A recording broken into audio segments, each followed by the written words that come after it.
राजनांदगांव संस्कार धानी का हाल जानेंगे रिपोर्टर देवाशीष झा के साथ। सरगुजा के सियासत का हाल जानेंगे गोल्डी गजोरिया के साथ। नमस्कार, बहुत स्वागत है आपका एशियन न्यूज में। मैं हूं आपके साथ नदीम अहमद। लोकसभा 2024 चुनाव में वैसे तो देश भर में कई दिलचस्प मुकाबले हो रहे हैं। छत्तीसगढ़ के नजरिए से देखा जाए तो राजनांदगांव लोकसभा क्षेत्र हॉट सीट है। यहां पूर्व मुख्यमंत्री भूपेश बघेल और मोदी की गारंटी को लेकर मैदान में ताल ठोक रहे संतोष पांडे के बीच मुकाबला हाई प्रोफाइल है। हमने इस सीट के चुनावी समीकरण का जायजा लेते हुए कुछ बड़े नेताओं से बातचीत भी की। देखिए चुनाव पर आधारित हमारी खास पेशकश राजनांदगांव का रण। छत्तीसगढ़ की पश्चिमी सीमा से लगे राजनांदगांव लोकसभा क्षेत्र 8 विधानसभा क्षेत्रों को मिलाकर बना है। पिछले कई चुनावों से यहां से भाजपा को सफलता मिल रही है। आइए नजर डालते हैं इस सीट की चुनावी इतिहास और भूगोल पर।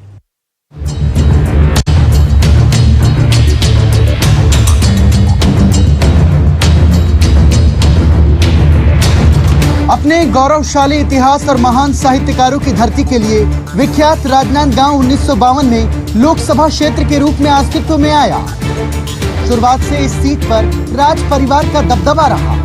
मोतीलाल वोरा, डॉक्टर रमन सिंह, देवव्रत सिंह ने इस क्षेत्र से चुनकर संसद में नुमाइंदगी की। नए जिले बनने के बाद इस सीट का फैलाव 4 जिलों तक है। इस लोकसभा में पंडरिया, कवर्धा, खैरागढ़, डोंगरगढ़, राजनांदगांव, डोंगरगांव, खुज्जी और मोहला मानपुर विधानसभा क्षेत्र शामिल है। हाल ही में हुए विधानसभा चुनाव में 3 सीट पंडरिया, कवर्धा और राजनांदगांव पर भारतीय जनता पार्टी को जीत मिली, जबकि 5 सीट खैरागढ़, डोंगरगढ़, डोंगरगांव, खुज्जी और मोहला मानपुर पर कांग्रेस ने कब्जा जमाया।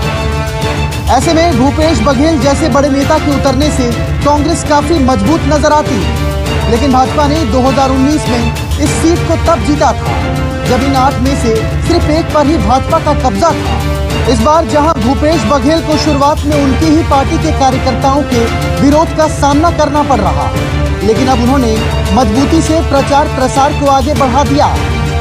वे मुख्य रूप से उनके मुख्यमंत्री रहते हुए किए गए कामों के दम पर वोट मांग रहे हैं। इधर संतोष पांडे अपनी तेज तर्रार छवि के लिए जाने जाते हैं।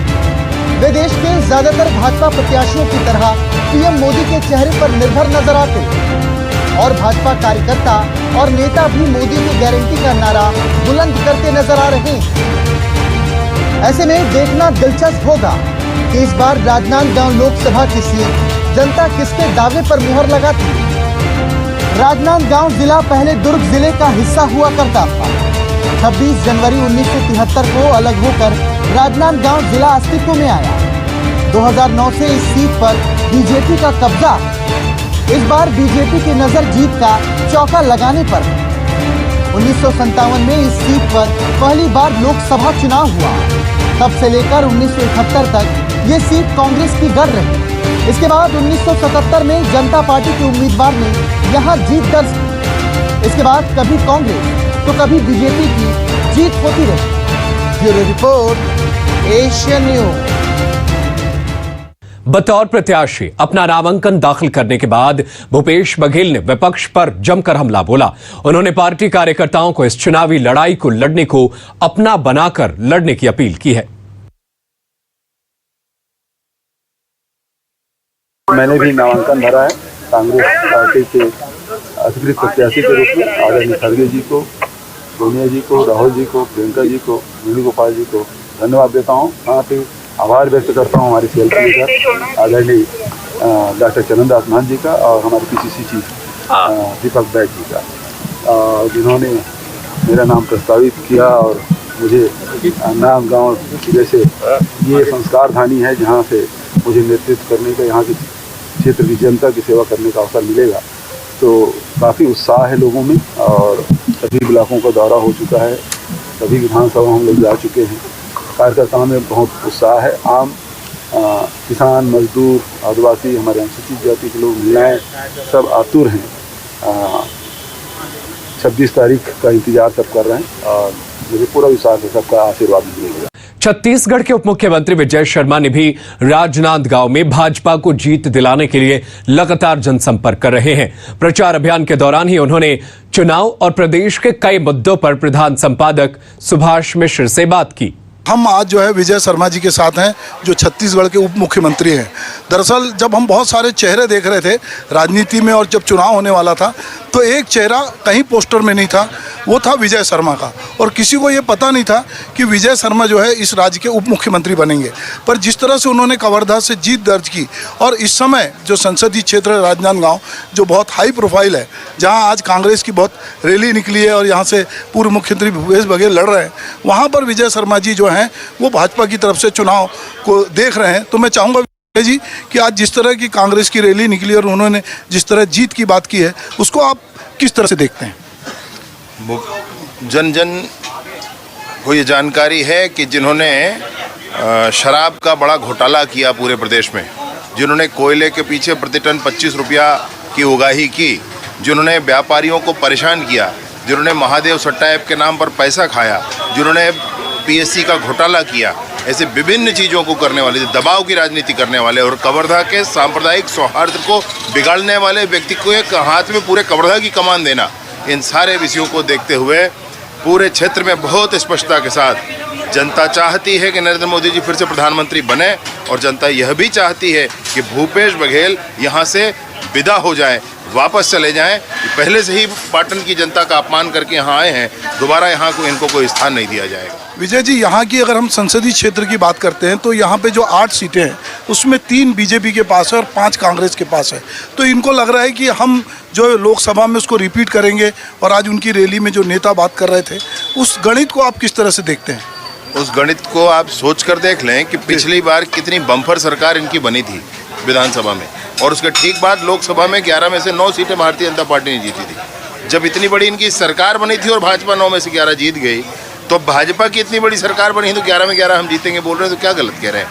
मोदी जी के नाम पर वोट पड़ने वाला है भैया, मोदी जी को जनता चुनना चाहती है।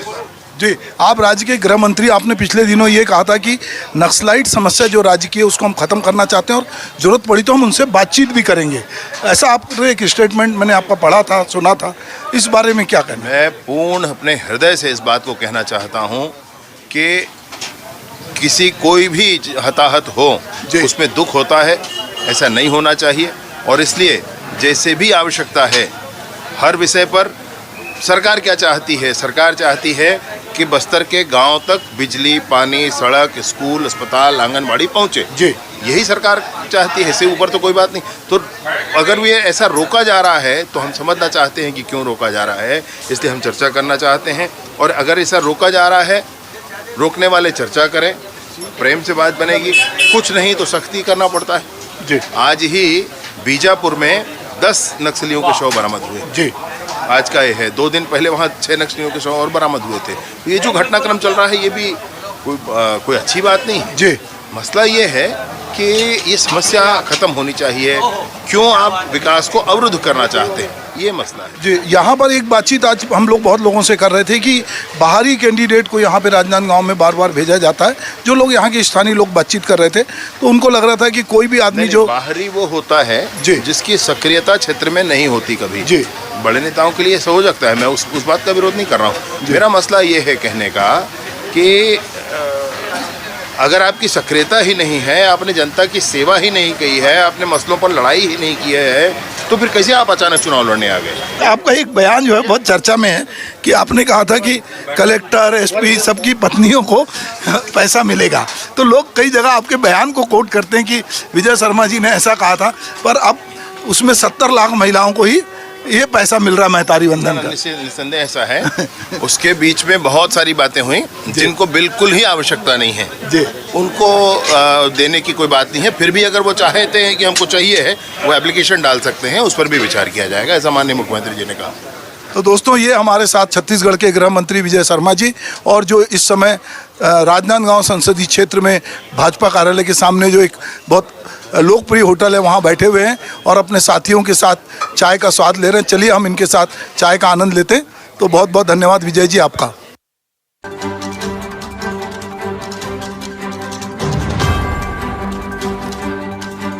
राजनांदगांव संस्कार धानी का हाल जानेंगे रिपोर्टर देवाशीष झा के साथ। सरगुजा के सियासत का हाल जानेंगे गोल्डी कजोरिया के साथ। बघेल अपना नामांकन दाखिल करने वाले हैं, लेकिन उसी को लेकर के हमारे प्रधान संपादक जी पहुंचे हैं और आम जनता से वहां पर राय ले रहे हैं कि माहौल क्या है वहां पर और किसके पक्ष में माहौल है। इसको लेकर के सीधा हम अपने प्रधान संपादक का रुख करते हैं। जी बताइए सर। राजनांदगांव संसदीय क्षेत्र जो है, जो राजनांदगांव जिला मुख्यालय, वहां आए हुए हैं।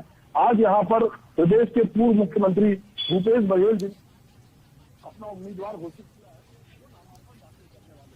उनके सामने संतोष पांडे हैं, जो पिछली बार के सांसद हैं, और दोनों के बीच मुकाबला होना है।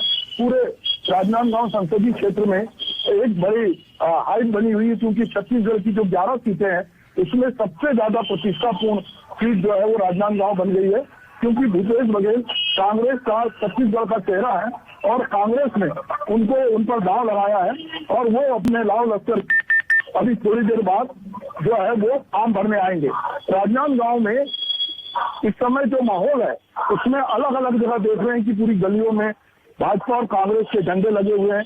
हम इस समय राजनांदगांव की धड़कन कही जाने वाली मानव मंदिर जो होटल है, जो सबसे पुरानी होटल है, वहां पर खड़े हैं और वहां से हमने बहुत सारे लोगों से अलग अलग तरीके से बात की। तो एक पूरा ऐसा माहौल है जो लगातार छत्तीसगढ़ को वाइब्रेंट करेगा, क्योंकि भूपेश बघेल जिस तरह के नेता हैं, पूरी बीजेपी के नेता हैं, पूरी बीजेपी लगातार, चूंकि उन्होंने जिस तरह के वो बयान देते रहे हैं, अभी उन्होंने ईवीएम को लेकर जो बातचीत कही है और उन्होंने बैलेट पेपर से का आह्वान किया है कि ज्यादा से ज्यादा लोग फॉर्म भरें, उन्होंने लगातार, वो बहुत आक्रामक नेता हैं। तो इसलिए बीजेपी की पूरी कोशिश है कि किसी भी तरह जो यहाँ से भूपेश बघेल की जीत ना हो और संतोष पांडे जीते।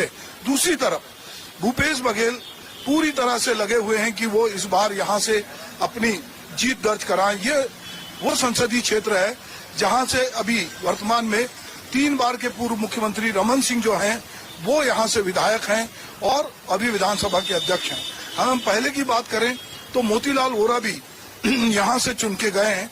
तो ये सीट जो है, अभिषेक सिंह जो है रमन सिंह के बेटे, वो भी यहाँ से उन्होंने नेतृत्व किया है। तो राजनांदगांव की सीट इस समय छत्तीसगढ़ की सबसे हार्ड सीटों में है।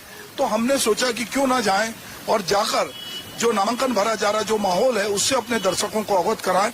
हमारे साथ हमारे जो स्थानीय सहयोगी हैं वो हमारे साथ हैं। मैं सबसे पहले विवेक मिश्रा से बात करूंगा कि वे यहाँ के पत्रकार हैं, कि वो इस पूरे माहौल को किस तरह से देख रहे हैं। जी, यहाँ का माहौल तो अभी बहुत ही बढ़िया है। यहाँ पे आज भूपेश जी का नामांकन दाखिल होना है 12 बजे और वो वहाँ से निकल गए हैं और सीधे कलेक्ट्रेट आएंगे और वहाँ पे नामांकन भरेंगे। जी देवाशीष, मैं आपसे चाहूंगा कि आप बताएं यहाँ के बारे में। राजनांदगांव में लगातार मीडिया की आम दरफ्त बनी हुई है और लगातार मीडिया आ रहा है। हम भी ये देखने आए हैं कि ये संसदीय क्षेत्र में किस तरह का माहौल है। जी देखिए, चुनाव बहुत टफ है, क्योंकि एक तरफ दूसरी बार संतोष पांडे जी चुनाव लड़ रहे हैं। वो इसलिए टफ पड़ेगा क्योंकि इनकम्बेंसी आती है और भूपेश जी के साथ ये है कि जाना हुआ चेहरा है, ओबीसी नेता है, किसानों के लिए काम किया है। तो ये चुनाव एक तरफ मोदी है और एक तरफ भूपेश के काम है।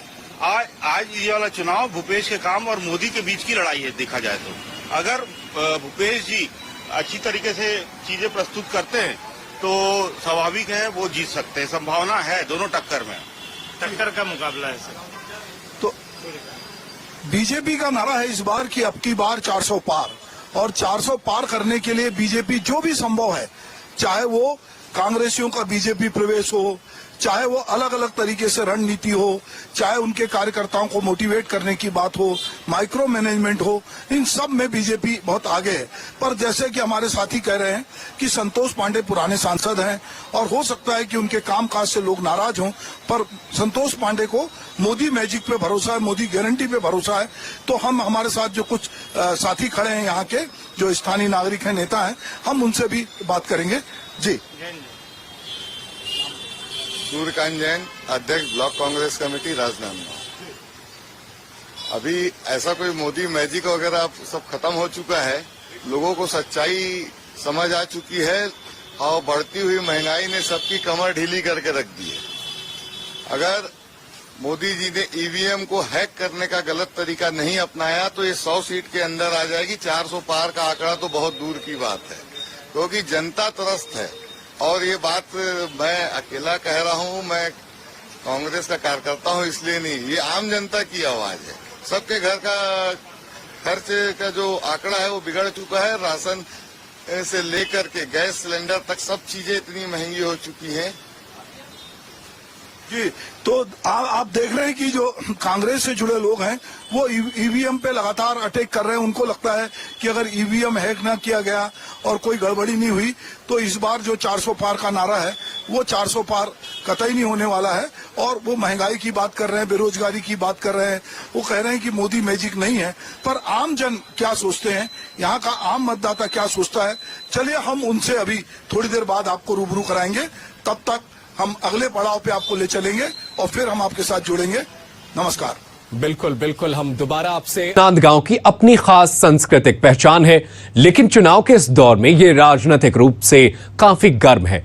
हमने यहां के राजनीतिक मैदान में एक दिन गुजारकर सियासी ताप आप तक लाने की कोशिश की। इस तरह की कोशिश हमारी दूसरी सीटों से भी होगी। फिलहाल हमें दीजिए इजाजत। नमस्कार।